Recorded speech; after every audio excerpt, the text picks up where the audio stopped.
जासूसा जिसने ईरान के दिल में नकब लगाई और बीवियों की जुबान से शोहरों को मरवाया। कैथरीन पेरेज शगदाम, एक फ्रांसीसी दोशीज़ा जिसने इस्लाम कबूल किया और अलानिया तशय्यो इख्तियार कर लिया।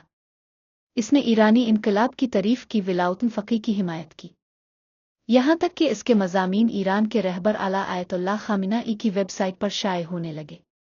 लेकिन ये सब महज निकाब थे। दरहकीकत इसके पीछे मुसाद की आंखें छपी थीं, जो ईरानी निज़ाम के अंदर से हर चीज़ को देख रही थी।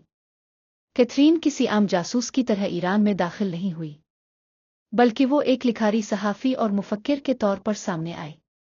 इसने सियासतदानों से मुलाकातें की, पासदारान इनकलाब के साथ बैठकें जमाईं, इब्राहिम रईसी से मिली और सहाफ़ती तहक़ीक़ों के पर्दे में हसास इलाकों का दौरा किया।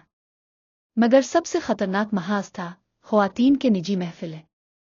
वो ईरानी आला हुक्काम, फ़ौजी अफ़सरान और साइंसदानों की बीवियों के करीब हुई, उनसे करीबी ताल्लुकात बनाए, उनका दिल जीता, यहाँ तक कि वो इसे अपनी जैसी एक उबहन समझने लगे। फिर वो अपने शोहरों की ज़ाती ज़िंदगी, रहाइश, सफ़र, सिक्योरिटी और रोज़मर्रा के मामूलात तक की बातें इससे बेधड़क करने लगे। हर लफ्ज़ रिकॉर्ड होता रहा, हर मालूमात इसराइल को भेजी जाती रही। उन्हीं मालूमात की बुनियाद पर अहम शख्सियात की टारगेट कुलंगज़ हुई, ऐसी कुलंगज़ जो ख़वातीन की मासूम बातों से मुमकिन हुई, ऐसी बातें जिनका शायद उन्हें खुद भी इदराक न था कि वो जानलेवा साबित होंगी।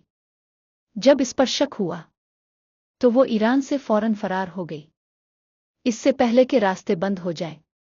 मगर इस वक्त तक इसका मिशन मुकम्मल हो चुका था। वो ईरान को वो ज़ख्म दे चुकी थी जिनकी तकलीफ़ आज भी जारी है।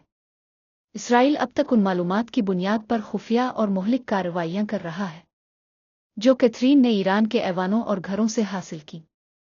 ये सिर्फ एक जासूसी की दास्तान नहीं, बल्कि एक रियासती सिक्योरिटी की ज़बरदस्त नाकामी है। आज के दौर में जंगें बंदूक से नहीं, बल्कि ज़ुबान के वार से लड़ी जाती हैं, ख़ास तौर पर ख़वातीन के हलकों में। क्या ईरान इस सिक्योरिटी ब्रेक से निकल पाएगा? और क्या ऐसी कोई कैथरीन आज किसी और मुल्क में सरगर्म है?